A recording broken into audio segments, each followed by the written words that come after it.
Stephen Sanchez, welcome to the podcast, man. Hey, thanks for having me. I'm so stoked, dude. This is great. I've always wanted to do this. I'm excited to have you on, man. It's kind of cool, so people know. This is my first time meeting him was today. We have met over social media. Yeah. We follow the same shaper and surfer, Alex Gamino. So shout out to Alex. Good man. My guy makes some rad surfboards. Yeah. He's like my favorite shaper now. Yeah, dude. He's got magic in the board. Oh, you know, absolutely. I ride a 9.6 from him, and I surf at Blackie's, so in Newport Beach. Oh, is that okay? Yeah, so okay. I'm there almost every other day. And it's a beach break, and you never know what you're gonna get, dude. Yeah. Like most breaks in California, you know what I mean, or at least out here. So his roller coaster, dude, it's incredible. That's what I have. Yeah, it's so nice. Did you see the one I have? He did the Mexican blanket paint on there, so it's all the stripes. That's rad. Yeah, dude, it's my favorite board. She's seen me ride it. I think the biggest wave I caught on that thing so far was about 14 feet, and people were looking at me when I went out. It was that last big swell. Yeah. And I was just like, you know what? This is gonna be interesting. I'm just gonna go. Yeah. I'm gonna go for it. And I caught this massive left and got barreled. And this dude was paddling out after I caught the wave. He's like, "How'd you do that?" Yeah. I was like, "I don't know, bro. You just gotta go. Don't hesitate." Where were you at? My goodness, Morro Bay. Oh, okay. Yeah, Is a photo online of you? Yeah. Okay, that feels so there's dope, a few, dude. I went out the day before.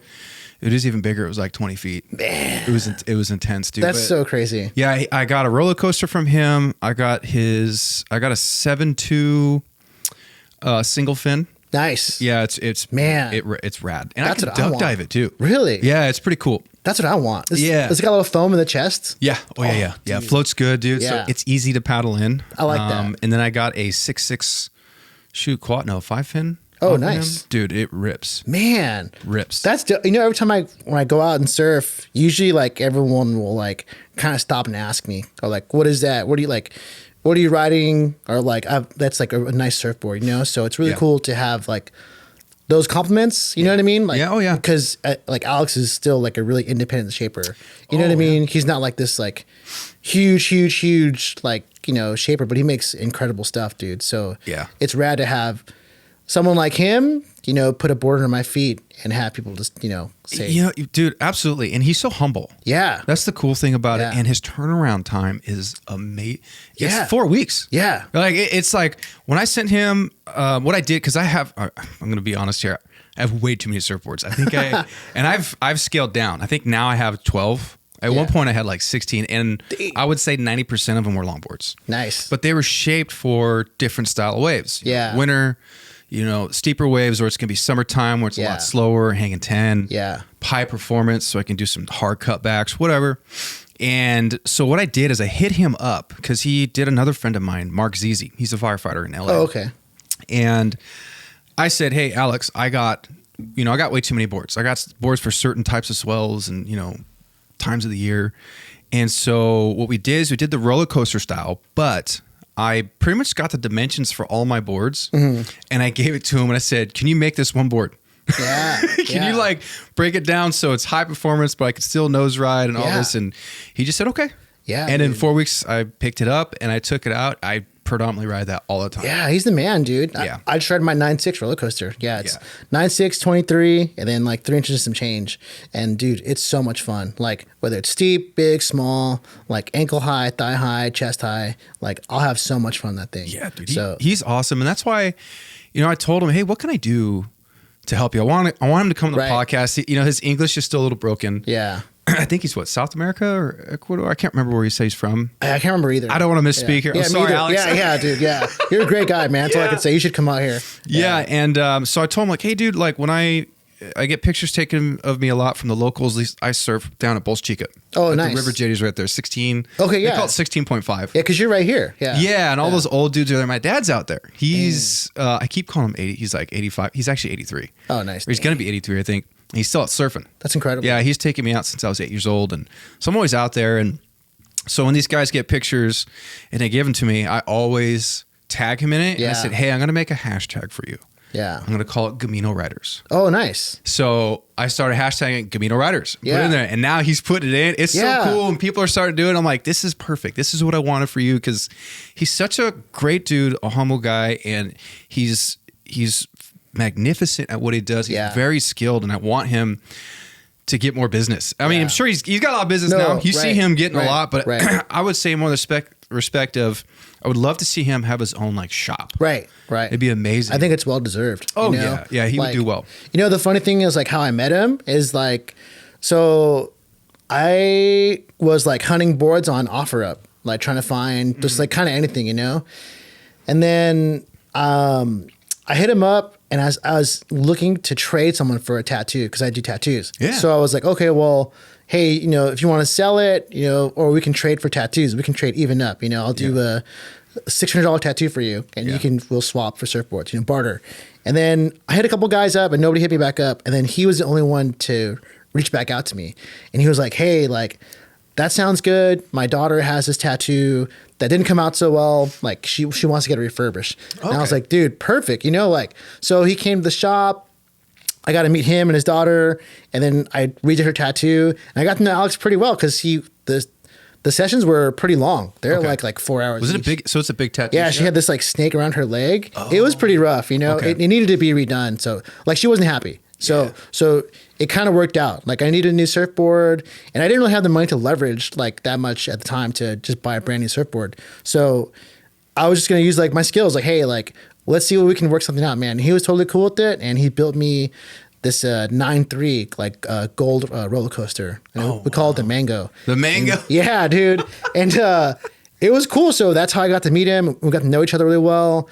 And yeah, he's super rad, man. Like I can tell like he was really like passionate about what he does, and like really cares, and like the quality, and like just overall like the process of making the surfboard. Yeah. And to me, like I related to that so much because that's how we run our business, and like tattoos and just life in general, as in just like, really make the valiant effort into like whatever you're doing. Like it could be, you know, underwater basket weaving, dude. But if you're going to do it, like do it with some heart and passion. Don't do it just for the sake of like the dollar, you know, like that only goes so far, you know, like if you're really going to like try to have a craft or anything, really, really just think about what you're doing, you know? Yeah. It's what's cool about surfing, at least for me, it's, you know, I saw on your profile you have a cross, which is great because I'm a believer. And then we talked a little bit before we came on here. So it's great. We have so much to talk about. But it's almost, you know, for me, surfing is, you know, for some people they don't understand, but I'm like, it's very much a peaceful, spiritual experience at times because I'm out there and I have to focus on what I'm doing. And you kind of forget the cares of your life, the things that are going on, because you got to paddle right, the timing and standing up, working the wave. Yeah. And every time I leave the ocean after getting in, I leave happier. Oh, dude. You know, I'm stuck, even if it's a 2 foot day. Oh, man. You know? What's my favorite day? Is 2 feet and firing. Oh, yeah. You know? Like, so, but 2 feet firing. Don't you, when you leave, doesn't your coffee taste better? Yeah. You know what I mean? Oh my gosh. Yeah. Like you go home, you're like, hey, you know, like I'm glad I'm back, or I'm glad I'm getting in my car. I'm like, whatever it is, like the day seems not as bad. Right. You know? So, and I totally agree. It is like a spiritual type of thing out there where you like, you know, you lose yourself and you find yourself, like the great boat is opposite. Yeah. The great boat is opposite. You know, so, but it's true, as cheesy as that is, and, you know, as that movie may be, but it's, you go out there, dude, and you forget a lot of things, you know. It's crazy. Like surfing is so unique and so great. It can give you so much, you know, like, and it's a dual relationship because you have to go out there and earn it. It's not just like, you know, it's not a fast thing. It's not like overnight. It's like, dude, it takes a lot of time, a lot of effort, a lot of practice, a lot of like energy and focus to just even to ride a wave. Yeah. You know, let alone ride a decent, you know, like to get down the line or just be, you know, a decent surfer, you know, like, and I like stuff like that where it takes work to be good at something. But back to being like spiritual and like having faith and to do with the water and surfing. Yeah, man. It like you go out there and you're in God's country, bro. Oh, you know absolutely. what I mean? Like, yeah, he made it, baby. At 5 a.m., 6:30, dawn patrol. Yep. That sun comes up, dude. It's like a slice of heaven, man. You're in a different space, you know? Yeah. And you know, it's to me, like my surfboards are an extension of me and how I surf and how I ride. And to me, at least longboarding is definitely an art form. Yeah. And it's different for each person, the way they move and how they ride and you know, cross-stepping and ride the nose. Or some guys, you know, start off with the fin forward and they flip it around. Yeah. It's just so cool and it's smooth. And I still like to shortboard. I mean, I've just kind of gotten into shortboarding more over the past year after getting some boards from Alex. But I just love the flow and the feel of being on the longboard and working the wave. And so for him to take the time to make sure it's exactly what you want. Yeah. You know, it's very important. Now I get it when you're first learning. Right. You're going to just try anything. You're going to get Sure. bored. But after you start getting experience and learning and years under your belt, you start realizing, okay, I need to get a board that's specifically for me. Yeah. You know, and going into some of these shops, and it's not to hate on these, you know, big box surf companies. Right. But I remember going into a few locally here in Huntington Beach, and a 10-foot longboard was like $1,600. Yeah, that's crazy, dude. When I was a kid, Yeah. it was $475 Coral Reef over on PCH over there in Sunset Beach. Dang. And they're so expensive now. And I would say his pricing is very fair. It was not that much. Nope. Not that much. I think it's super affordable. You know? Yeah. Like, oh, yeah. Really affordable. Yeah. You know? It's to me, he's almost like the everyday surfer shaper, where it's like, you know, we can't afford that type of board, or at least I don't want to pay that much for a board. I can't, dude. Dude, You know? my custom board, that roller coaster, and he did, you know, the Mexican blanket paint scheme on there. And that takes a lot more work. Yeah, dude. Right? Yeah. And the price he gave to me for, I was like, hey, bro, you sure? Yeah, Like, yeah. Yeah, there's a couple fracture, you know? yeah, I'm like, dang, man. But it's true though, dude. Like, you know, I when I met him, like he asked me like, well, what did I want? Like, where did I surf at? First of all, I was like, I'm always at Blackie's, or once in a great while we'll go to HB, or we'll go to Doho, just depending on my schedule, dude. So, yeah. But typically I'm at Blackie's every single day. Like, shout out to the Dawn Patrol guys out there, man. Yeah, so dude. every day with them. Are you doing Dawn Patrol right now? Yeah. Oh yeah, dude. That's the only time I go. So yeah. cool. So I get up at. I live in Brea.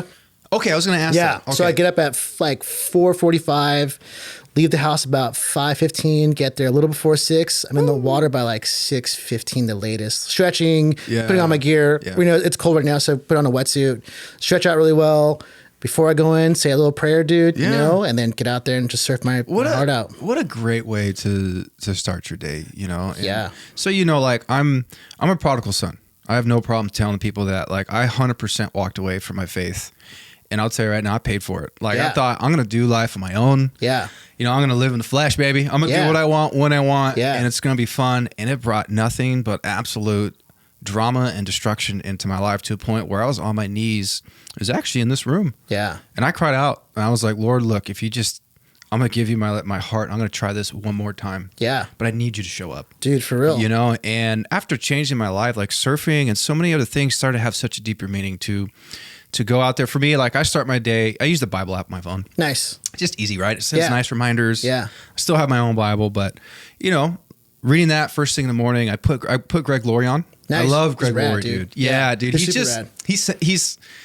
to the point and simple. I always tell him he's a fireman's pastor, dude. Yeah. He's like, he's right there. Yeah. And then to get to the water, I feel relaxed. I'm starting the day, and to be in the ocean and feel the wave crash over you. Yeah. Man, it just has made me so much more thankful. Yeah. In my life, and appreciative. I agree. So being out there in that water, starting your day, I try to tell people that it's hard to explain. You just have to do it. Yeah. You got to go. Yeah.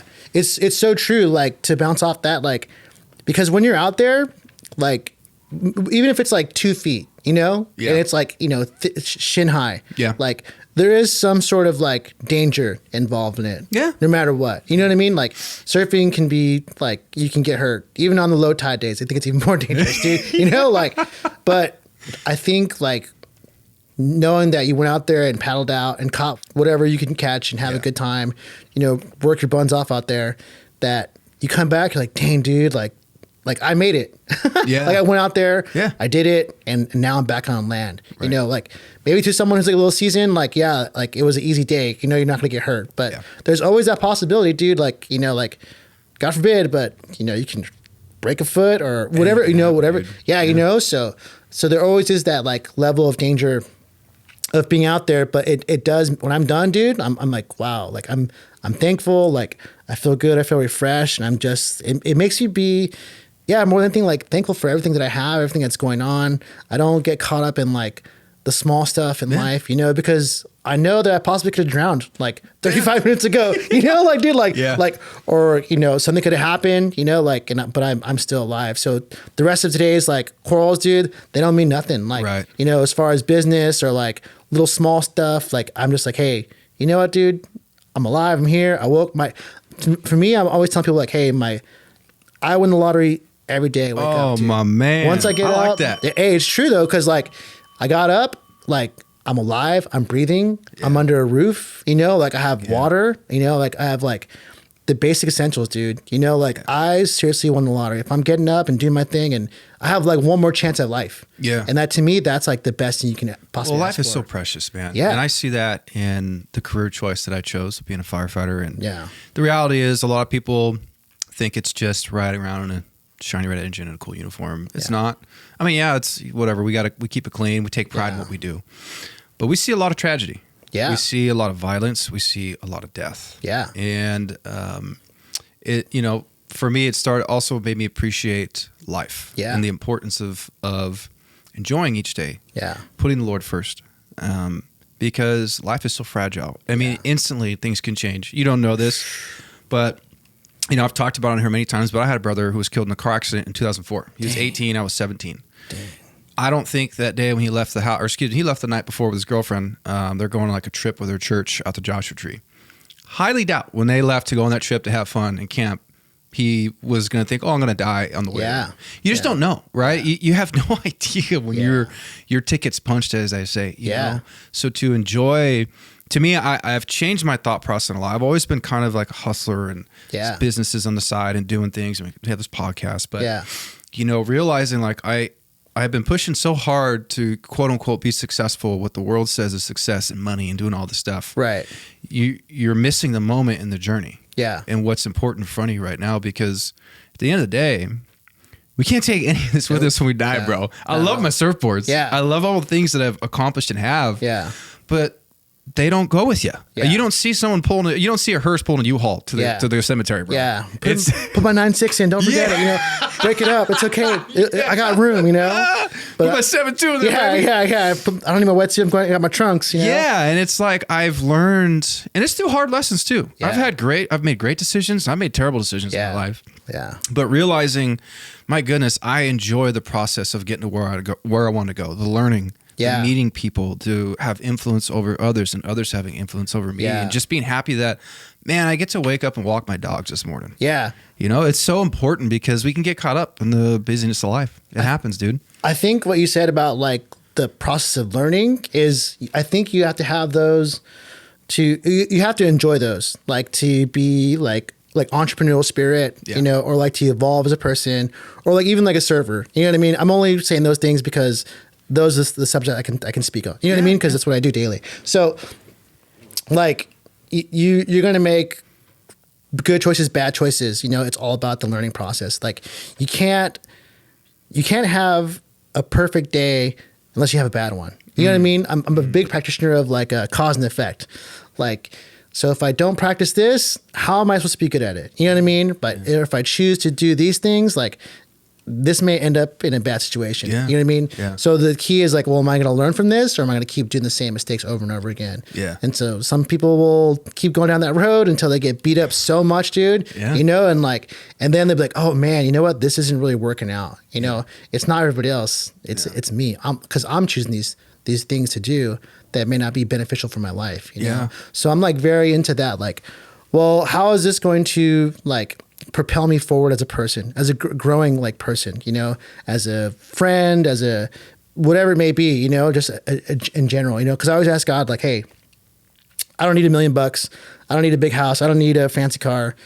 Just give me the guidance, the patience, like the grace, and like just to get through whatever's happening, dude. Like, you know, like if we get hurt, or, you know, you go through like financial hard times, like I'm like, oh, please, like send me this giant tattoo so I can pay my rent. Just like, hey, dude, like whatever it's happening, just give me the guidance, dude. That's all, and the patience, and just like the wisdom to make the right choices. I don't need anything else. I really don't. Right. Because like, if I sit and like cry about it, like, oh my gosh, like I'm pulling my hair out because this is happening, this is not happening.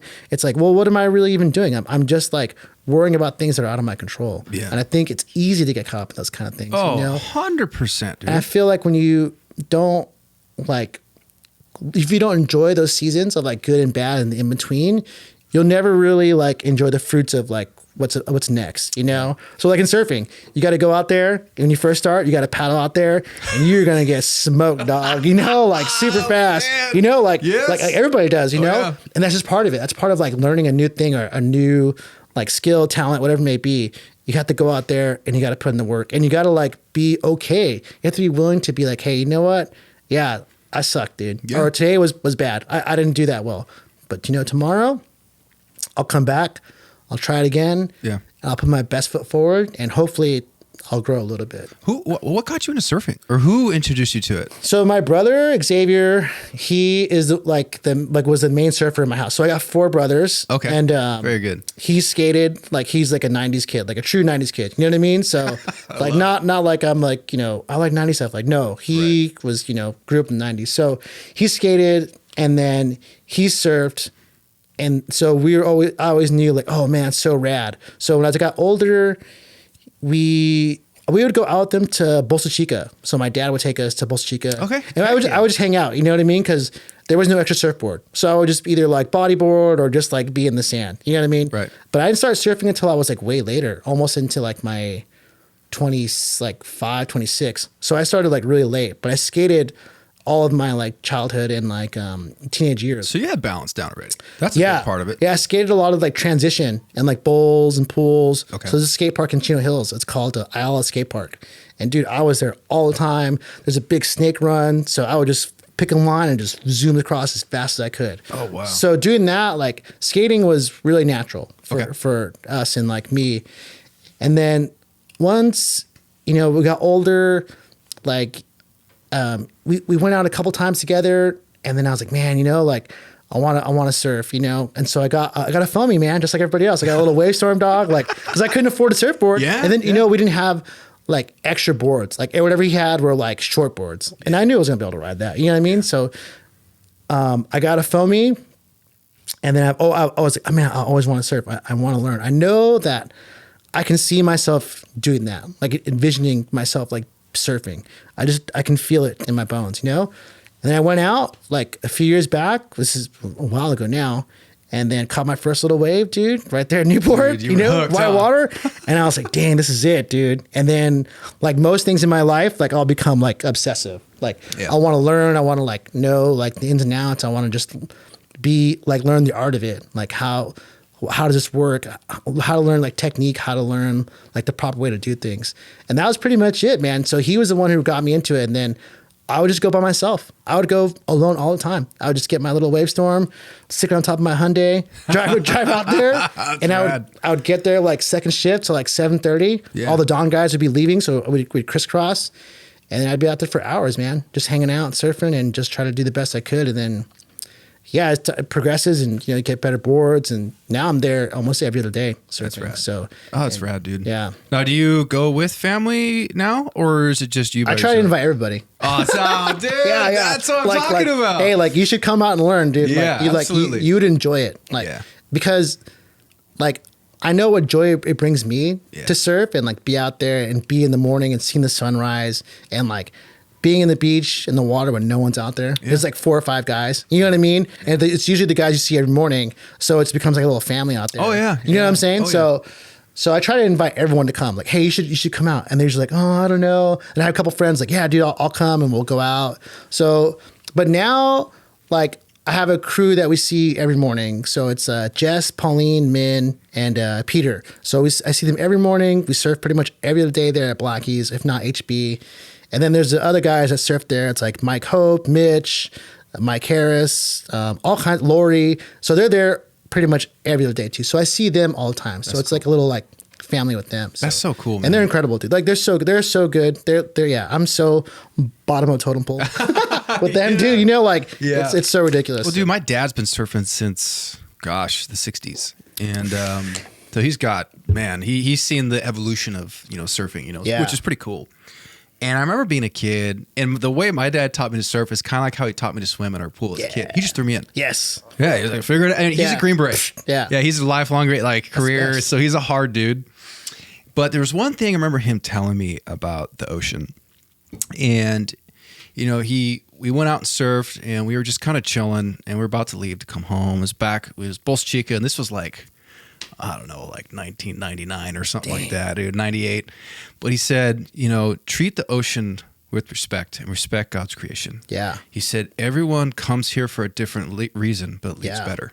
That's so true. And I was like, man, dang, bro. And he called it the great equalizer. That's so good. Yeah. Yeah, Man, that's like, awesome. Yeah. My dad was like, dang, dad. I'm like, what? That's He's deep, like, all right, bro. get the car. Yeah. Just get in there. It's true though. Yeah. Cause like, man, I couldn't even like comment. It's like so good, dude. Yeah, it was deep, dude. That has stuck with me. Yeah. Ever since then. And it's crazy because, growing up from that time, I'm like, what do you mean everyone comes, for different reasons and this and that and a great equalizer. But as you grow up and you get life under your belt and you have good times and you have bad times, I've always found myself being pulled and drawn towards the ocean. Yeah. This is where I'm going to go. Like I've had terrible days. I've had heartbreak or mistakes. And it's like you get up and like, I'm just going to go to the beach. Yeah. And there's times where like, I am so down. I don't feel like surfing, but just being there is making me feel better. Being grounded, have my feet in the sand, hearing the waves break and the seagulls and the ocean and all that. And then it started to make so much more sense. It's like, okay, I get it now. Yeah. I see. It's true. Yeah. Like, man, life is so full of ups and downs. Yeah. And like trials, like good, bad. Like this past month, dude, has been insane. Like I've had so much stuff happen, like with business and just like all kinds of stuff that are out of my control. You know, like, and right, it's been raining. It's been stormy. Like the ocean's super dirty, or it was. Like there's like sewage spills. You're like, dang, dude. So I have like nowhere to like, I guess like, I don't want to say escape. But I have nowhere to like, find my peace. So. It's definitely like, like everyone goes for different reasons, dude. So I finally went surfing on Friday, which was really fun.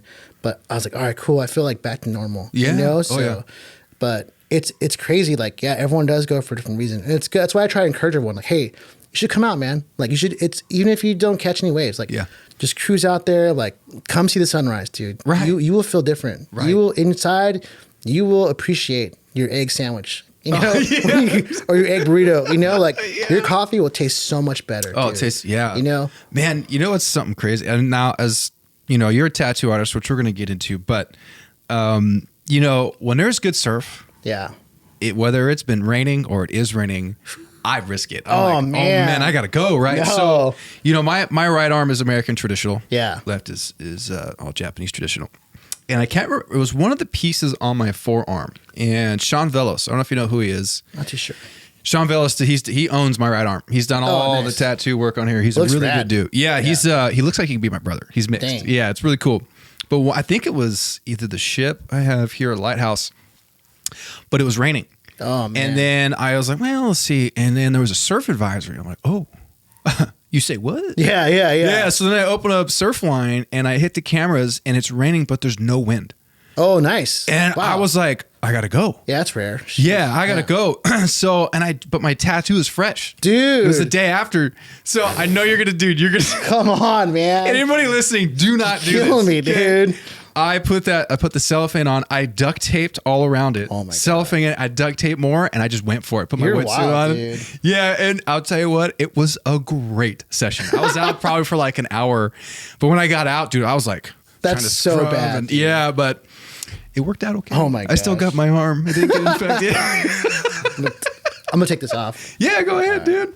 But yeah, if I could tell anybody, if you get tattoos, just wait, let it heal all the way. Don't be me. Yeah. It's you're risking a lot, especially infection. But another thing I do want to talk about, dude. You are a tattoo artist, and as you know, I have all my tattoos on here. But like, how did you get into doing tattoos and kind of that career field and doing what you do, right? Because I know a lot of tattoo artists. I had Sean on here, but I see what you do on your Instagram, which is all traditional Japanese. Is that all you do? You kind of do everything? No, I do a little bit of everything. But like the last 6-7 years, I've been doing all like primarily like Japanese tattooing. Okay. So I can answer that question really easy. Not doing great in school. Drawing on my homework, not paying attention. But no, for real though, I think like it really did start with that. And I don't like condone it, but I knew like in high school, like when I was there, I always felt like it was like a daycare. And I wasn't like a ruckus. I mean, I talked a lot, but I wasn't like this like troublemaker. You know what I mean? Yeah. I just like kept to myself and talked a lot. But I knew that being a creative person, like my mind was not meant for that style of. It's like, different. Being a creative is very, I agree with you because I'm creative, you know, Yeah, and dude. it's You play music, right? yeah. I used to write music. never all that ends. stuff. No, you know, we're different people. We process different, and we feel different. Yeah. And I know, like even for me, going through therapy and other things, you know, I'm kind of what's the word I'm going for here? I guess worrywart, but also I think too far into the future and thinking, oh, well, this is going to happen. That's going to happen. I'm trying to cover all the bases, right? You're just like, you almost get whacked out thinking too much. Yeah. You know, and being in the traditional system of certain things, like even the fire service. Yeah. Right? Fire service is paramilitary. We all wear the same uniforms. We all show up to work at the same time. Yeah. We have this job. You shout it, and it's just every day. Yeah. Right? So for me and some others that are in the fire service, it's a little difficult at times because we're so used to thinking outside the box to create and do things when it's a good job, but it's very mundane. It's the same over and over. Yeah. You know? It's true. Yeah. So for me, I knew like it wasn't going to work for me. Yeah. But you know, not until I got older, I realized like, oh, like how much I enjoy structure, how much I enjoy like time schedules, like time, like, you know what I mean? Like when, you know, like I hit you up like, hey, dude, I can only come at this time on these days. And you're like, hey, that's perfectly fine. Like, because if you just tell me like, oh, just come whenever you want, I'm not going to do it. You know, I'm so like, you got to give me a time, place, date, like 2 weeks in advance. And it's wild because before I was never like that, you know? So I got into tattooing like when I was 21, 22, I'm 38 now. So I've been tattooing for like 15 years. You've been doing it for a minute? For a minute. Yeah. Wow. So I grew up in Rowland Heights, which is off the 57 freeway in 60. And there's a shop right there, like in Walnut. So it's like two cities that like collide with each other. Mm-hmm. And it was called Showdown Tattoo. So I was working a regular job. I worked at this like aerospace company in Rancho. It was called Hydraulics. And all we did was like make parts for like Boeing and like Cessna airplanes and stuff like that. So I was there for like maybe a couple years. And prior to that, I was at my best friend's metal cutting shop in South El Monte called B&T. Okay. So right away, like from high school, I went straight to doing that. Yeah. Like it was just like ball busting, dude. Right. Hot, getting metal pieces of, you know, steel beams and chopping them down and just working hard, dude, you know, and so I got to learn like what a dollar like meant, you know, how to your money. Yeah. You know what I mean? So, and the owner, Mike, which is my best friend's dad, he opened up his doors like, hey, you need a place to work, dude? Like, come work, you know? Like, I'm ready. I want to work, you know? So I was there, and then I left, and I worked at another place. And then when I was at the place in Rancho, we drove by a tattoo shop, and I was like, man, like, I wonder if I could, like, maybe learn how to tattoo. Like, I want to learn how to tattoo. Like, so I'm going to go see if I can apprentice there. And this is before Instagram, before TikTok, before Facebook. Like there was no like guidelines to, hey, you should take your portfolio and go talk to these guys and you can learn how to tattoo on the internet now. You know what I mean? And there was nothing like that. So I had to do it the old fashioned way. I had to get like my drawings that were terrible and just like I had to go in there.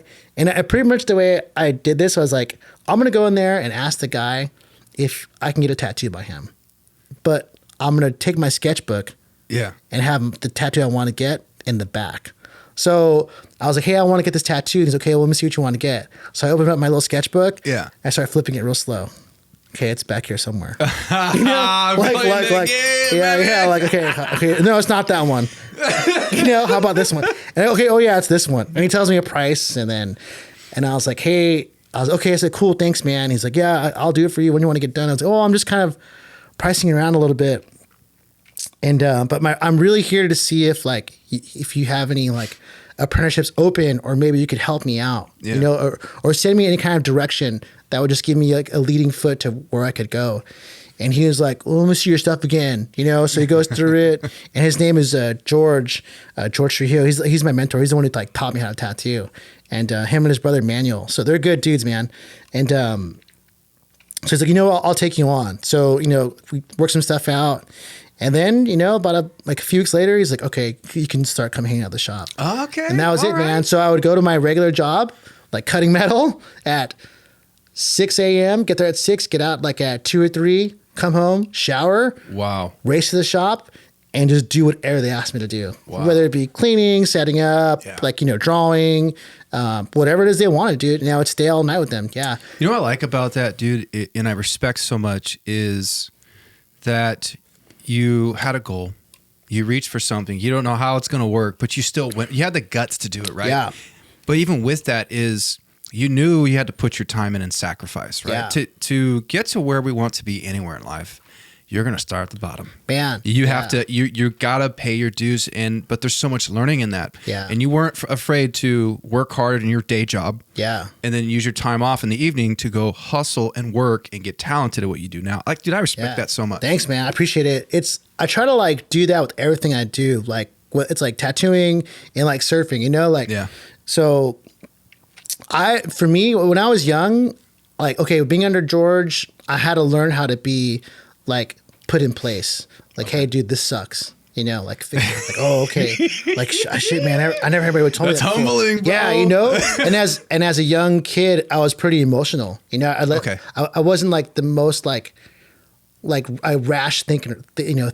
I would just let my emotions get the best of me. So would you say like your emotions kind of controlled you instead of you controlling your emotions? For sure. I was the same way. Take things personally, you know, like, oh, what? But then he would tell me like, yeah, well, it's because of this. Dude. You don't know, you know. I'm like, oh, okay. And then so as time goes on, like, you know, I'm learning with him, and then I eventually leave and like kind of like, you know, leave the nest a little bit, and I move to Orange County and start tattooing. And then I work at another shop called Old Time Tattoo with John Kelly and a bunch of other great guys there. Ronnie, Tom Clark, Jordy, rest in peace, and a bunch of other guys are there. And with them, I was like a little more polished, but I still had kind of this like emotional chip on my shoulder where it was hard for me to let things kind of just like go over me. I always took things real personal. You know what I mean? Yeah. So but that's a trait of a creative, bro.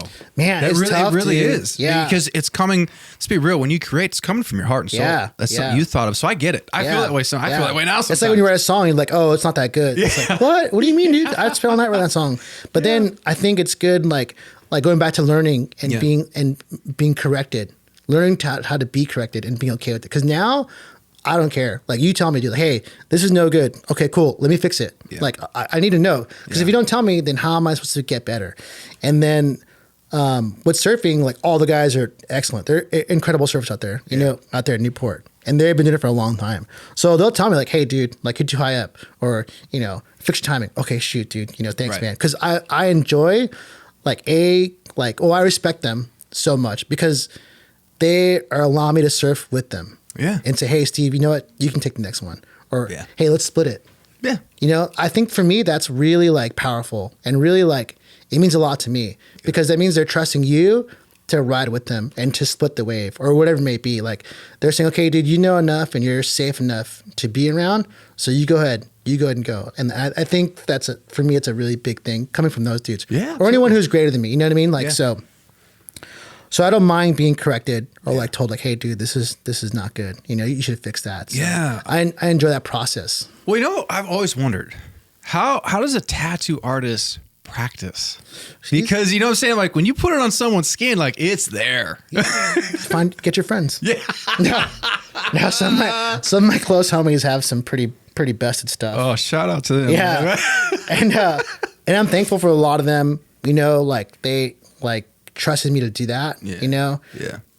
And it's tough, man. Yeah. It's really hard. When I first started out, I wasn't really like, I was so unsure of myself and I had so much like doubt and so much like, I didn't have the confidence. Yeah. Okay. You know? Okay.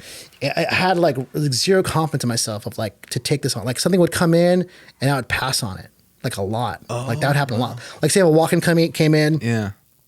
I'd be like, oh dude, I can't do that. You know, I don't think I can do that. You know, it's like out of my caliber, you know? Yeah. So the whole like go-getter, like jump off like the edge, that spirit was in me, but I had to like find it for myself to like really flame it. Like going to the tattoo shop and asking for apprenticeship was a big jump, you know? Like it takes guts, man. Right, you know? You don't know anybody? No. I didn't know anybody, dude. Yeah, I was like, but I just knew in my heart that's what I wanted to do. That's like what I wanted. So I was like, I'm going to go out there and get it, you know? So I'm tattooing and, you know, you're learning and then you, oh man, that's my train of thought. You're good. I'm trying to, I'd have the confidence, you know? So it took time and a lot of like practice and like just believing in myself, to get things going, dude. Yeah. For a long time, for a while, I was like pretty slow.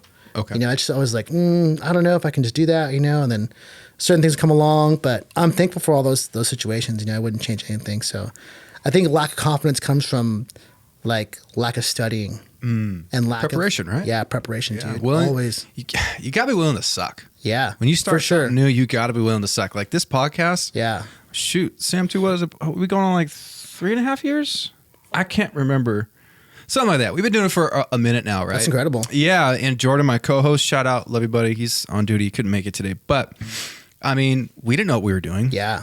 I was just like, hey, I feel like we should do a podcast. I don't want to do it alone. You want to do it with me? Sure. We started it in my living room on a plastic table. Dang. We had no idea what we're now. If you listen to those first episodes, yeah, it's rough. It's like we don't like we had to learn the art of the conversation, right? I believe that's being lost a lot because of cell phones and just texting and all that. Whereas you'd come in here, like we sit down, our phones are away, we're looking at each other. I hear you in my ears with the headphones, and we don't really have stuff written down, so you have to listen to what the person's saying, right? Receive it, absolutely. And then you gotta you're responding, but you're trying to figure out where you want the conversation to go. Yeah. So it's definitely an art form for sure. It takes time, right? It takes. We're downloaded globally now. It said last year we're downloaded in 56 countries, which blows my mind. That's incredible. Yeah, it's super cool because we don't even advertise. That's incredible. Yeah, it's just, I just put it in the ether, put some stuff on Instagram. I'm like, whatever, I got things to do. Well, it's good. It's good. Yeah, I mean, it's cool, man. That's pretty much it. It's humbling and it's cool, but it doesn't happen overnight. Nah. Right? There's so many people that have hit me up. Hey, I want to start a podcast. Yeah. What do I need to do? Yeah. And then I tell them, well, you need this equipment, you got to do this. And depending on, the style, like what's the theme of your podcast? Is it just us telling stories? Is it crime? Is it about surfing? Or you're going to have people on? And then I tell them, like, you got to schedule, and then here's the video stuff. And then I always get this. Well, that's a lot of work. Right. Yeah. Yeah. Of course it is a lot of work. Man, it's so funny. Like, I talk about this all the time. It's just like, dude, if you want it, if you really want that bad, you'll find a way. Will's a way. But if you don't want to sacrifice or make the time or put the effort, because people always just see the top of the iceberg. It's like, oh man, you have this, you have that. Like you're surfing every morning. You're living the dream. You're tattooing. Like, yeah, dude. I'm super thankful. But you don't see what I had to sacrifice to even just to go surf in the morning. Right. Yeah. I don't go party. Right. I don't go to bars. Right. I don't do drugs. I don't drink anymore. Yep. Once in a while, have a beer. Yeah. It's pretty seldom. I can't remember the last time I had a beer. I don't squander my thoughts in negativity or the what ifs. I love that. I just try to I just know what's gonna make me happy as today is I would like to go surf and tattoo. Yeah. And and have I guess a good time, and have fun. But and just enjoy the day. But yeah, dude, I don't do any of that stuff. I get up, I go surf in the morning, come home, make lunch, make breakfast, get ready to go to work, do my tattoos, my task at hand, attend to my clients, attend to the shop, attend to the guys that work there, all that stuff, dude. It's all premeditated. Yeah. It's not just oh, well, we're going to do this. It's no, dude, my month is it's a month out. I'm always ahead of time. I have to and that's what the same thing with podcasting, it's or any kind of venture you get into. It's not just well, this guy's got 4 bazillion K followers. Right. How come he's so popular? It's well, dude, you didn't even put the work in. You're not even willing to try. Right. You don't even understand what he had to do to get there. Oh yeah. You don't even know. My favorite thing, favorite quote is you gotta be willing to outdo the guy next to you, or more importantly, you don't even know what this guy is doing in the morning to get the things he's got. He could be getting up at 6 a.m., dude, and prepping his day for his podcast or whatever it is. You know what I mean? He could be getting up at 4:30 a.m. and drawing all morning, and then go to tattoo all day. Yeah. You're just seeing what you see on photographs on Instagram. Oh yeah, Instagram is just a snapshot of the perfect life. Yeah, but you don't see the hustle behind. No, I always say this, dude. The couples that post pictures of themselves all the time. Oh my God. I'm they typically, and I hope this is very bad, typically they have the worst relationships. Right. It's God forbid. I hope they don't. But, I tell people, you see that picture, you don't understand how much arguing probably went behind that. Yeah. How many times they had to retake that. Yeah. But even my life, I'm very strategic on what I post up. Yeah. I don't like social media now. Yeah. Personally, but for work and other things that I do, I see the necessity. Yeah. But I don't, it's pretty much surfing, skydiving, Yeah. tattoo stuff, podcast, maybe some firefighting things, and then trying to be like inspirational quotes. But that's it. I don't put my private life up. I don't put family up. Yeah. Because social media can get real weird, man. And even for me, like now, people can't message me unless I approve it. Oh, nice. Because I was getting a lot of wild messages, especially after the podcast started getting some ground. I'm like, sure, dude, who are these people? I'm like, delete. Like, this is crazy, dude. It's funny that you say that, like, about people, I guess, responding to like maybe like art or like something you put out into the world, right? Yeah. So I feel like, as an artist, as a creative person, or just a human being in general, you know what I mean? Like you're always it's not for everybody, dude. Right. You can make something that's like the best thing possible, like to your ears, to your eyes, to your taste. There's going to be someone who doesn't like it. Oh, 100%. And I think as a human being and just a creative person, you have to be okay with that. Yeah. You should say, yeah, dude, it's not for you. And that's okay. Yeah. That's totally fine.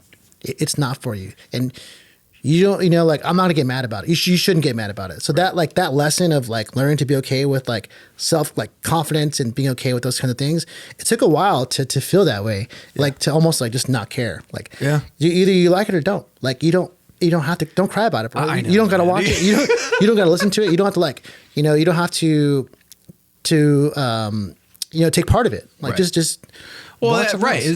Social media, it's a free thing, right? Yeah. And I think about this sometimes. I'm like, I know you don't like it or you don't think this episode's cool, but why do you feel the need to post a comment that you don't like it? Sure. Like, who cares? Yeah. Like, if you don't watch, unfollow. Like, you don't need to listen. Yeah. That's why, dude, I can't begin it, especially when I started talking about my faith on here now, because I think I came back to my faith like a year and a half ago. And nice. So when you listen to those early episodes, it's loose. Yeah. But, someone's like, well, are you going to take that down now? I'm like, no, actually, I want people to hear a man who was struggling. Yeah. A man who was lost, who was trying to figure out, what in the world am I doing here on this piece of dirt? Yeah. Floating through space and time.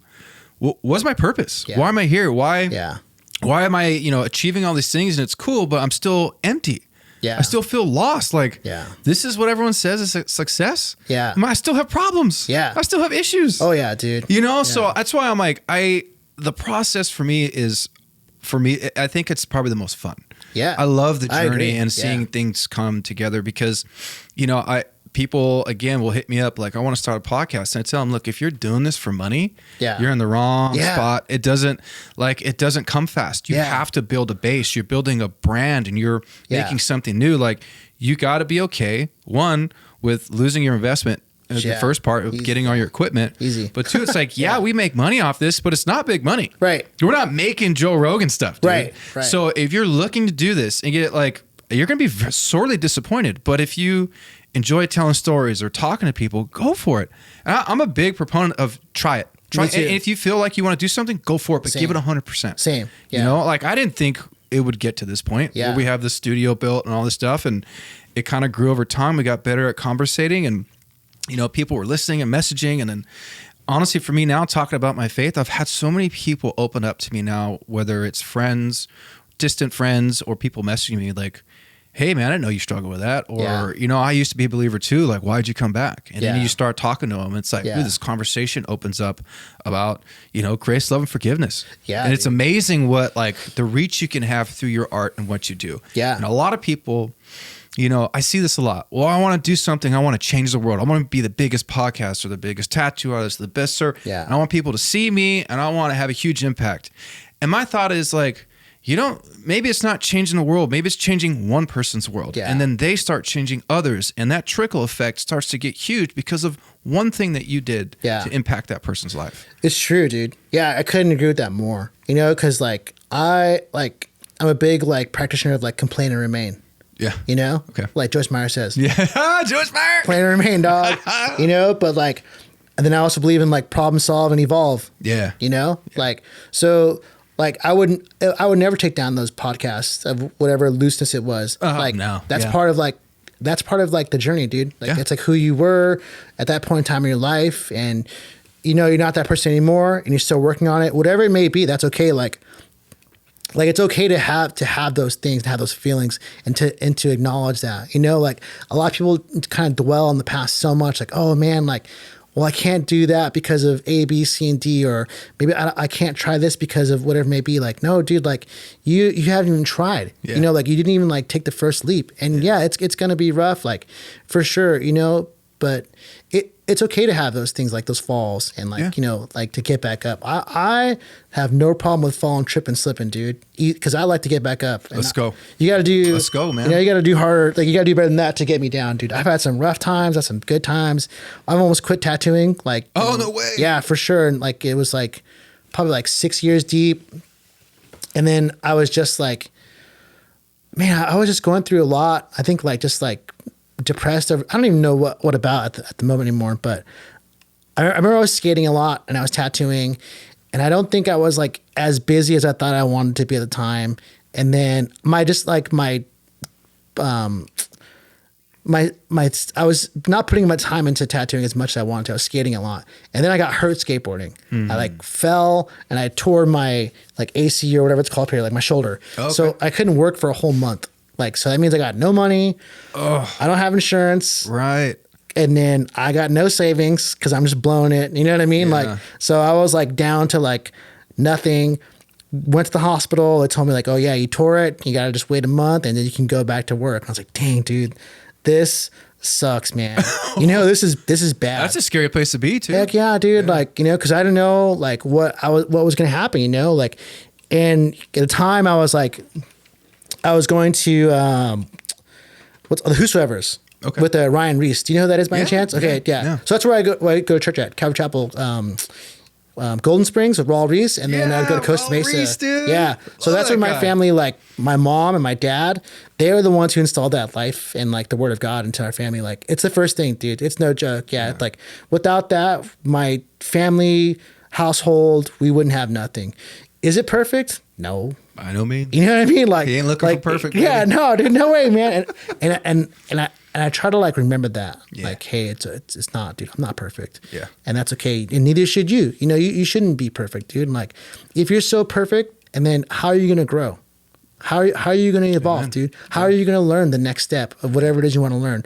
Like, let's say if you become this like, you know, perfect interviewer, podcaster guy, and then you know it all, and then you're just like, you know, swinging hard, and then it's like, well, dude, like maybe you plateaued and it's boring or whatever it may be. Like you shouldn't always feel perfect. You should like, okay, you know what? This one, I'm going to do better or whatever it may be, you know? So I try to carry that attitude and like that mindset through everything I do. Like today was a good day surfing. Yeah. You know, I kind of missed that last one. I should have got it, you know, like, or this tattoo I put my heart on my sleeve on this tattoo. Yeah. I did like every day I try.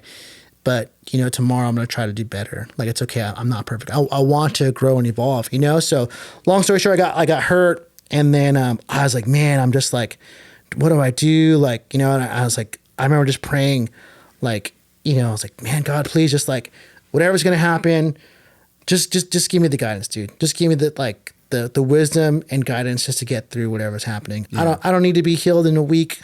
Don't give me a miracle, bro. Yeah. You know, like I broke it, you know, like I fell, I was skating, I fell and I broke it. And then I was like, whatever happens. All I know, I just want to know that just get me through it. Just be by my side. Like you always are. That's all I want. That's all I ever want. You know, like ups and downs, you know, fire, flames, rain, storms, just, hey dude, just be by my side. Yeah. That's all I could ever ask for. Yeah. I don't need a big boat. Yeah. You know what I mean? Yeah. Like show me the light to the little piece of wood out in the ocean. Yeah. And I'll make it work. Well, isn't that great about, you know, that's the realization I've had is just not looking for perfect people. And I've told this to a few, you know, people who have been struggling and have been dealt with guilt and shame and all this. I'm like, do you realize like the heroes of the faith, how screwed up these people were? Yeah. They were like, if you think about today's terms, people like put them in jail or, you know, shame on them. King David, he was an adulterer and a murderer. Yeah, dude. Peter, he denied Christ 3 times. I mean, you look at the disciples, bro, they were sailors. Yeah. You don't think they were rough dudes? Yeah, man. I mean, look at the woman at the well. Oh, yeah. You know, when the Lord went, or when Jesus went there, he asked her for water. He didn't go for the water. Yeah. He went there for her to tell her, I love you. Go and sin no more. It's fine. I don't care about your past. And she left leaping for joy. Yeah. And she was sleeping with a bunch of men and her husband was still at home. Yeah, that's crazy. She was living with another man. And the Lord wasn't fazed by it. Yeah. He's like, oh, like, I know you. Yeah. I know your sin. Yeah. But I love you. Yeah. That's the most powerful thing. That's what's so amazing to me and what brought change. It's not about being perfect. No. Heaven and Jesus is for sinners. It's not for perfect people. No, it's true. It's for saved people. He's Yeah. there for us to bring us hope and joy and peace. And it's so powerful when it changes you. And I started to actually really understand these stories. Yeah. In the Bible, it's like this Bible is living and breathing word of God. And it's amazing. And I saw like, whoa, all these people were messed up. But he specifically chose them to show us it's not about being the perfect preacher or having a lot of money or looking like your life is perfect. Yeah. I want to use the imperfect people. Yeah. You know, it's so amazing. Yeah. Dude. And it really comes down to it, like all the stories, like usually, like for me, all I've learned is like what he's brought those people is like peace Yeah. more than anything. Yeah, man. Out of all that. And that's what I was searching for, dog. Right. Right. Oh, you know my what I'm goodness. saying? Like, yeah. like I don't need $1 million, dude. No. It might cause me more trouble. You know, like more problems that More money, more problems, like, baby. More things that I can't handle. Yeah. You know, like Yeah. like if you say like, oh man, if I had like a genie, like what would I wish for? Like what, you know, one thing, oh, I wish I had like $1 million, you know, whatever it could be, whatever you're like aching for at that time, you know, like, but what if today in your life, like you're not ready for that? Yeah. You know what I'm saying? Like, like, oh man, I wish I was a top #1 like surfer in the world. Right. Like, really? Are you sure? Like, be careful. handle that? Yeah, be careful what you wish for, dude. Yeah. Because you just might get it. Yeah. That's scary. Dude. Oh, That's it's scary it stuff. totally is. If you're not ready in here and in here, dude, it can tear you apart. Like, Oh man, I remember. Gosh, it gets me so emotional thinking about it. But I remember being up in this room and when I had a bed up here and I was just curled up in a ball, and I have all this success. I have a home. I get to go on vacations whenever I want. You know, I was always saving and hustling. Like, okay, so I got a lot of money. Now what? Yeah. And I remember praying and thinking, take it all. Yeah. I don't want any of it. I want peace in my life. Yeah, dude. I want hope. Yeah. Because I was Yeah. in such a dark place. Yeah. Into the outside world, it looked like I had everything. Right. This guy's set, you know, Yeah. he's doing good, firefighter, this and that. But no one knew how much turmoil spiritually I was inside. Yeah. You know, and I didn't even care about any of this anymore. I remember praying, like, just give me peace. Yeah. Come back into my life. Take all of it. I will live on the streets. I'll paint houses. Yeah. I'll do what I'll dig a ditch all day. Yeah. Whatever you want me to do. But I just want peace. I could care less about any of this stuff. Yeah. You know, and because it doesn't matter. No. What, you know, to achieve what the world says is success, you get there and it's like, this is it. Yeah. There's got to be more, dog. No, it's true. Cause like, I feel like, you know, like everyone's like definition of success is different. Yeah. You know, like some are like super, super high and some are pretty like, you know, chill. Like everyone, I feel like, you know, like, cause success doesn't mean you're going to be happy. True. You know, like you can have all that. Absolutely. And then you can be miserable. And I always relate it to like, maybe like musicians, like famous like rock stars. You always see guys who like, man, they're playing their heart out. They got signed, they're touring the world, making the big bucks, dude, you know, living a very like unique life. And then usually a lot of those dudes end up coming back and they're like, they're over it, man. You know, like they don't want to do it anymore. And it's like, man, you didn't even want to try to deal with what was inside, you know, like, so it takes a lot from a person like to look inside and figure out what's going on. It's hard. It's not an easy thing to do. No. It's easier said than done. Like for myself as well, like, so I try to practice all the time. Like, hey, like, okay, dude, like, what are you doing? You know, like what are you really contributing? Like what are you after in life? You know, like, is it like, are you trying to be this famous person or, you know, are you trying to do this, trying to do that? Or are you trying to just live like a good life, you know, like, and just, cause I want to be able to inspire people. That's like a long goal, dude. It's like, I don't want to be known for just the weird things. I want to be like, hey, like if that guy can do it, I can do it. Yeah. Like people ask you, people ask me too, like, oh, how do you do this? How do you do that? Well, it starts with A, B, C, and T. You know what I mean? So it's like, those are the things I'm after, not like to have this like grandiose magazine cover or these awards or whatever it may be. Cause I feel like for me, that doesn't really bring me joy. You know what I mean? Yeah. Joy for me is like when someone says, dang, dude, if Homeboy did it, like he is like, you know, he did it. Like there's a possibility I can do it. You know, like I can get out there and like surf or skate or make music or whatever it is, like whatever creative endeavor or ideas you have. Yeah. You know, I feel it's super important. I feel like that doesn't like really exist anymore. It's just like, well, here's what I got. Like, you know, here's my checklist of accomplishments. You know, let's see what you got. Yeah. You know, it's like, oh damn, dude, I got none of that. Yeah. You know, and like comparison's a thief of joy, dude. Always. You know, so for me, like I don't care about anything else. I don't care. Like I don't try to compare myself. Did you guys say that again? Comparison's what? Thief of joy, dude. Yeah, dude. Like it's so true. Like that is so deep. I'm like, I used to work with this dude a few years back, and I would ask him like, "Hey, do you know this like tattooer? Do you know this guy? You know this person?" He's like, "I don't know that dude. I don't know who that is." And I'm like, "What? Like, how do you not know like who that is? Like, it's you're a tattooer. You should know. It's as your obligation." You should know. Yeah. And then like, so he'd be like get out of here. Like, you know, and in my mind, I'm like, dude, you're such a kook, bro. Like, how could you not care?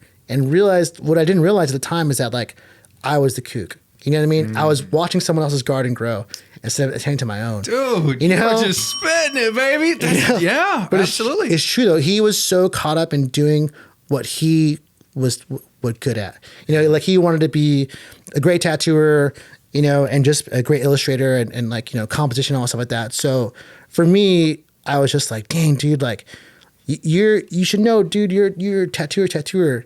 And little did I know, I just had no idea. Like he'd be like, hey, dude, worry about yourself. Be good on paper. Draw more. Stop going through your phone. Stop yapping your freaking gums, dude, and start pick up your pencil. Draw more. Do things that other guys are not willing to do. Right. That's how you get good.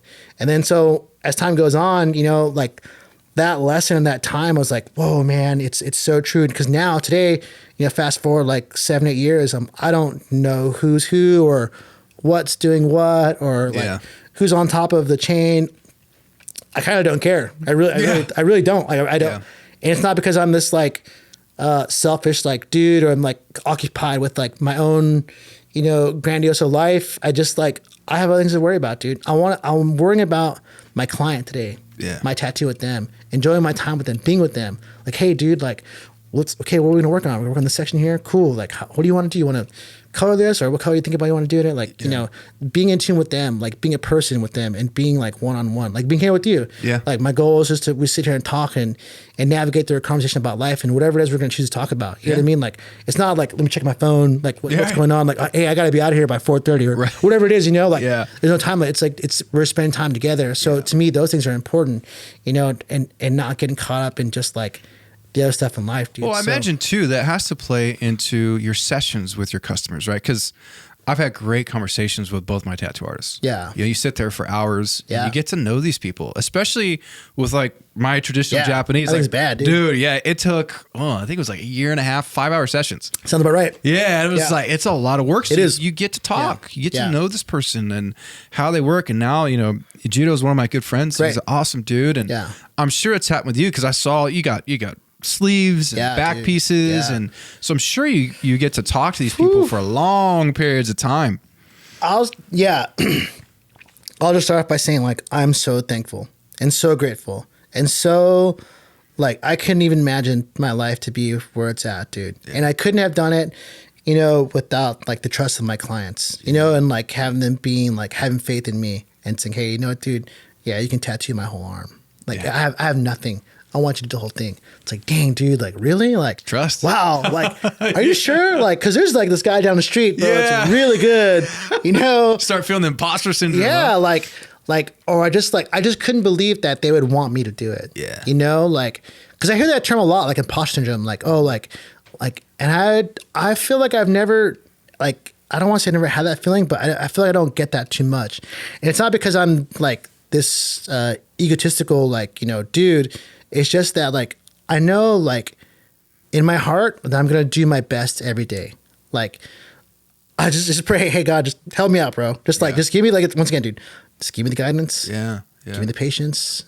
Give me just, like, whatever it needs to get through this design, tattoos, and life in general. So I never really feel that way. It's because I'm so focused on, like, what I'm doing. Yeah. And, like, in like, art, tattooing, creative-wise, music, you know, whatever it may be. I like when Prince says, I only listen to Prince. Dude, You know what I'm saying? dude. You know, like he's a special human, bro. When he was alive. Yeah. But no one loved Prince like he loved himself. that's what I'm saying. But like, but if you think about it, like, okay, like why? And it goes back to the imposter syndrome. Why would I want to be like Prince? Right? Okay, Prince is already Prince. He made his path. He chose the path he chose. He became who he was by doing things that way he seemed fit for creative music, right? And sonically. Okay, so as a human being, as a person, as a creative person, why would I ever want to be a copycat of Prince? When your God's greatest gift, dude, is being you. He made you to be who you are. He put you on this earth just to be you. Why would you take that away from yourself?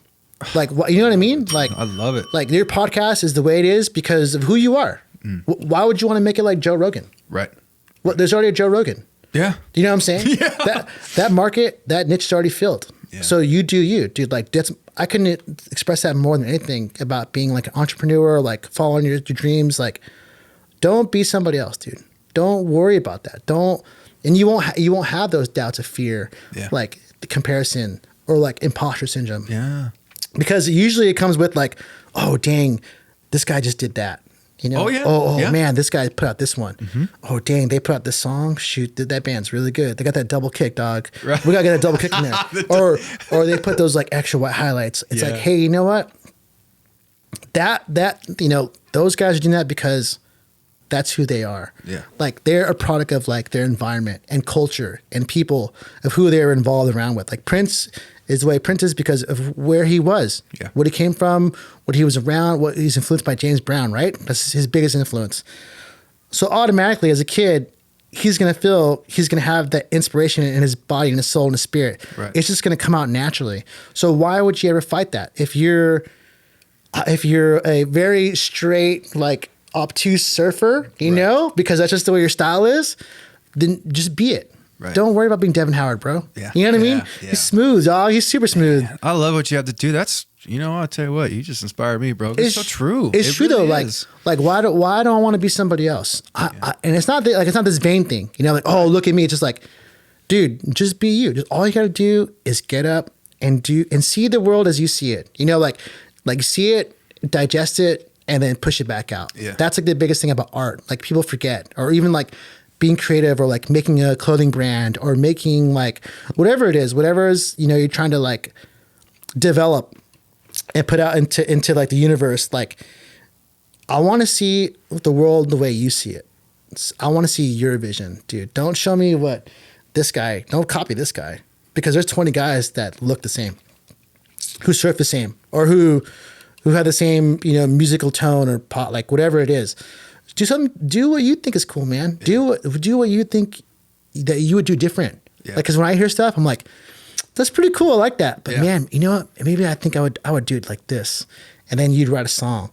Right. And you're like, oh shoot, man, that sounds pretty cool. Because it's naturally coming out. It's naturally who you are. Like, I couldn't do your arm the way that guy did it. I could try to copy it. Yeah. We know what they're gonna say. It looks like homies from, you know, over here. Right. Oh, okay.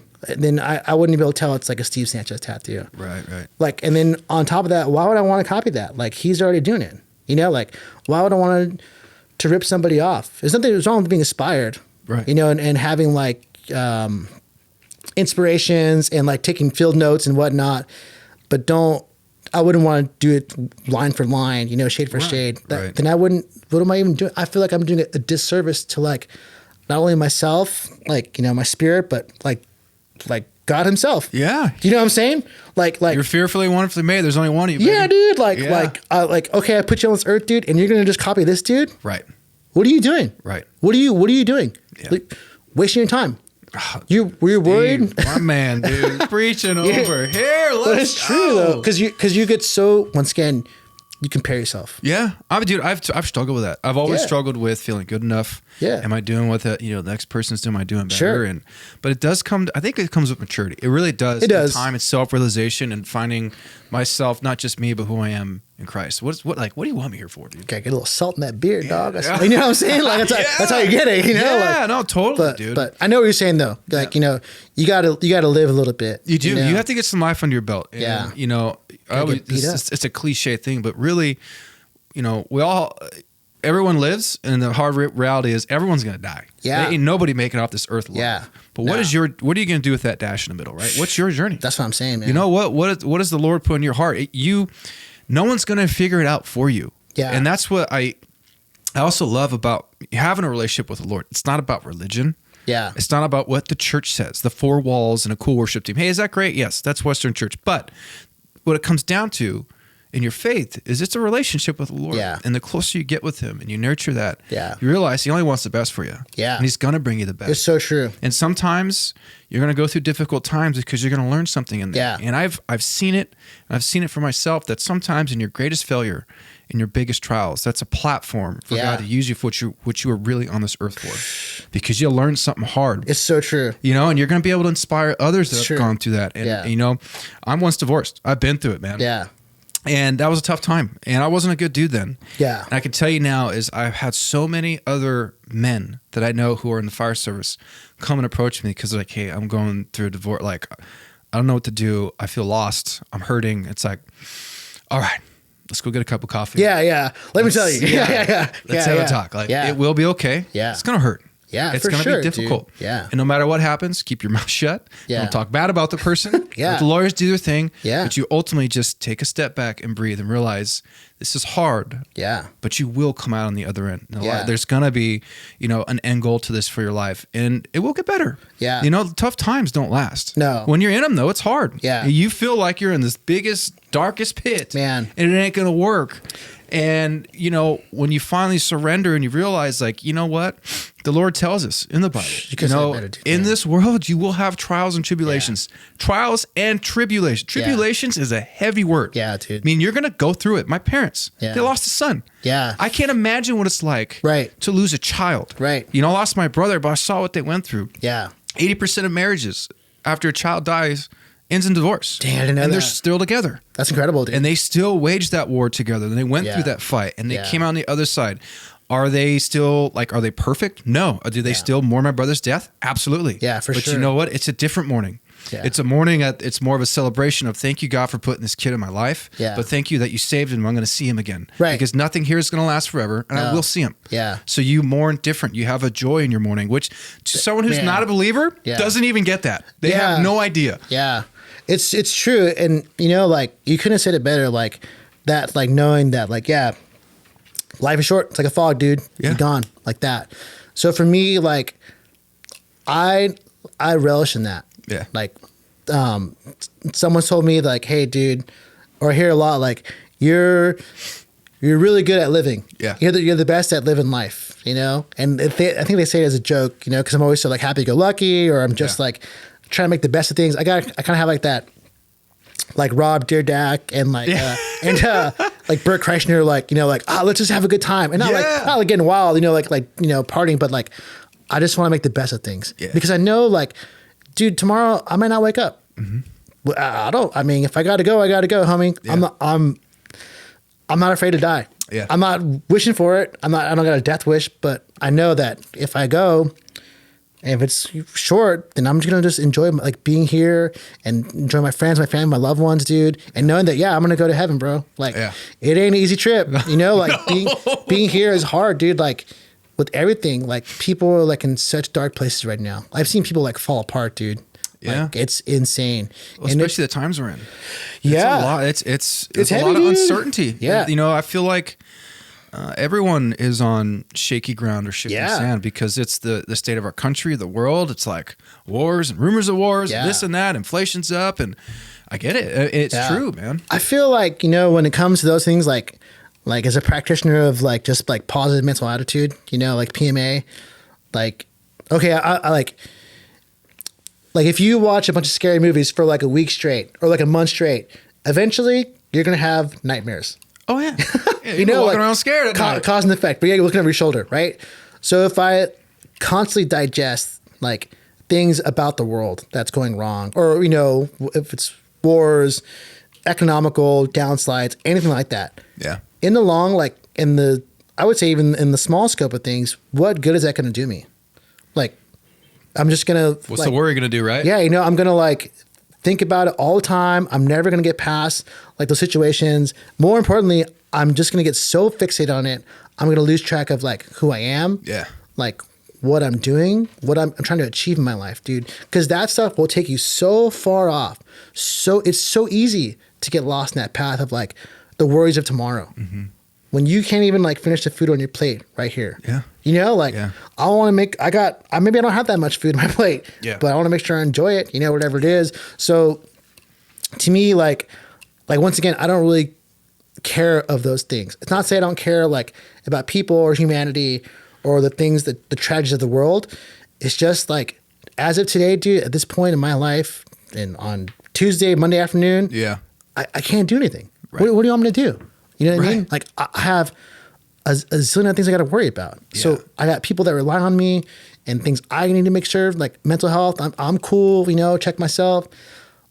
I know if that I try to put my best foot forward in each of my moments I'm alive and each day, that maybe I'll find a little peace and joy. Yeah. And then that can spread to somebody else. Yeah. Like, dang, homie, like, oh, like, what are you so juiced about? Like, hey, man, we're here. It's true. We're alive. You know? The gift of life and how, you know, how precious it truly is. Yeah. And, you know, with that verse where it says, you know, in this life you will have trials and tribulations. Yeah. But the last part is that take heed, I've overcome the world. Yeah. Like, dude.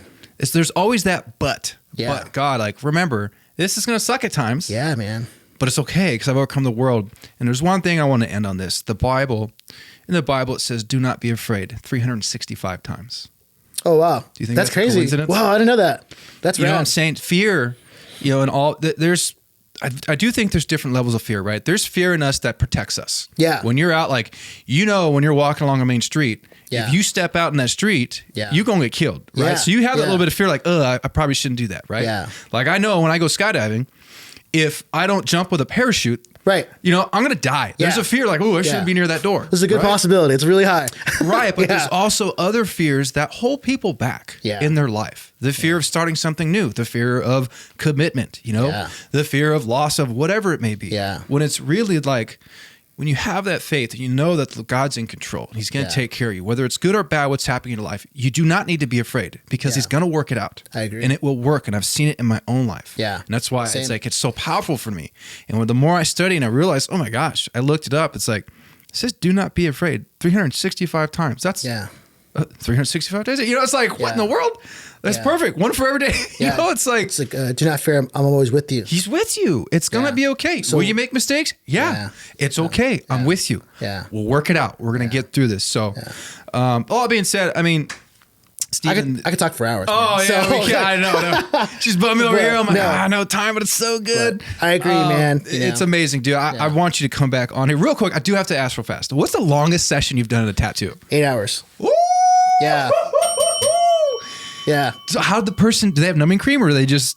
No, they sat really well. They just they were into they just wanted to get it done, you know, not like rushing, but they're like, hey, if we can do 8 hours, can we do it? And I was like, yeah. You were like, come in. Yeah, I was like, we can do it. We just take certain breaks, but it was tough. The next day my arm was dead. I was saying, how's that for you as an artist though? The tattooer, that's gotta be the focus, right? The focus in your eyes and the detail. Man, the best trick I learned was from one of my old buddies, old mentors is Sam Scott. Because he's the one who taught me how to do like the large scale Japanese stuff. I was like, dude, how do you not get tired? Yeah. Like, how do you not lose focus? How do you not rush? Yeah. You know? Yeah. Like, and keep the quality the same. Because it's important, you know, as artists or anything you're doing, you're going to get tired eventually. Right. Yeah. You know, he goes, I take a break on the hour, every hour for like 2 or 3 minutes. That's it. Very good. Just get up, stretch. Reset, huh? Yeah.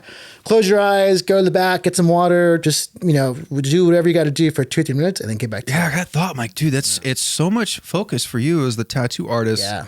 Depending on the piece, how big it is it in the pit? Is it on the elbow? Yeah. You know, like how's the body autonomy working? And dude, you gangster, bro. You gangster. I'm gonna have to hit you up though for a back piece.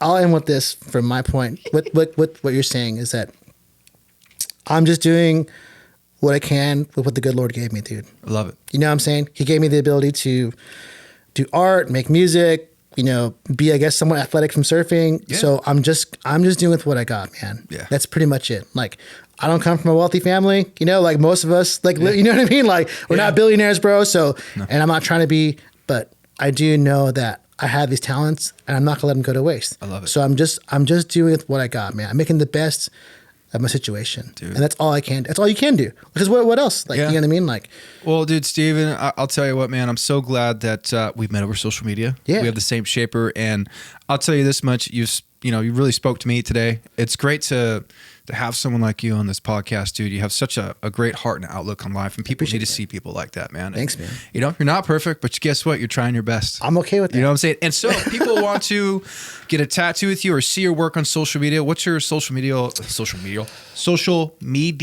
handle? Well, the best way is probably you can look me up through our shop page. It's called Marigold Tattoo, Marigold Tattoo Studio.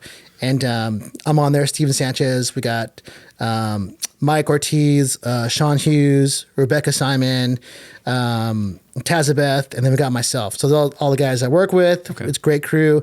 Everyone does great tattoos. We really care about what we're doing, how we're doing it, the way it's done.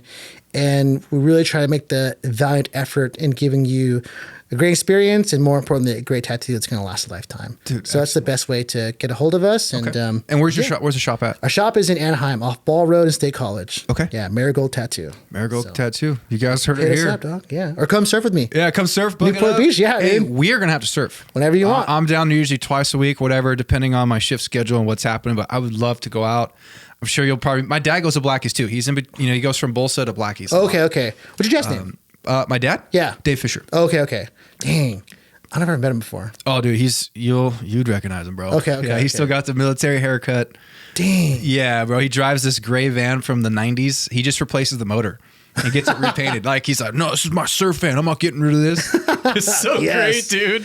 Yeah, so whenever you want, man. I'm always down, dude. Awesome. So. Well, Stephen, at the end of every podcast, we do a Let's Go on 3. You ready, brother? Let's do it. Let's do it, man. Thank you so much for coming out, man. Anytime. I'll love you back. You're welcome here anytime. Any of your fellow friends, tattoo artists want to come on, they got a spot, dude. Just call me up. Yeah, absolutely. And I'll be there. You ready, dude? Let's do it. 1, 2, 3. Let's go. Bye, everybody. Thank you so much for listening in. If you liked what you just listened to, please leave us a 5-star review on Apple Podcasts and on Spotify. Please follow us on YouTube, on Instagram, and on Facebook. And a big shout out to Stephen Clark, our sound editor. He's a huge part of this team that is unseen. It's 89 Barbers, our first sponsor. Look good, feel good, be great. That's 2 locations, Orange, California, and Long Beach, California. Book your appointment online, 89barbers.com. Bye, everybody.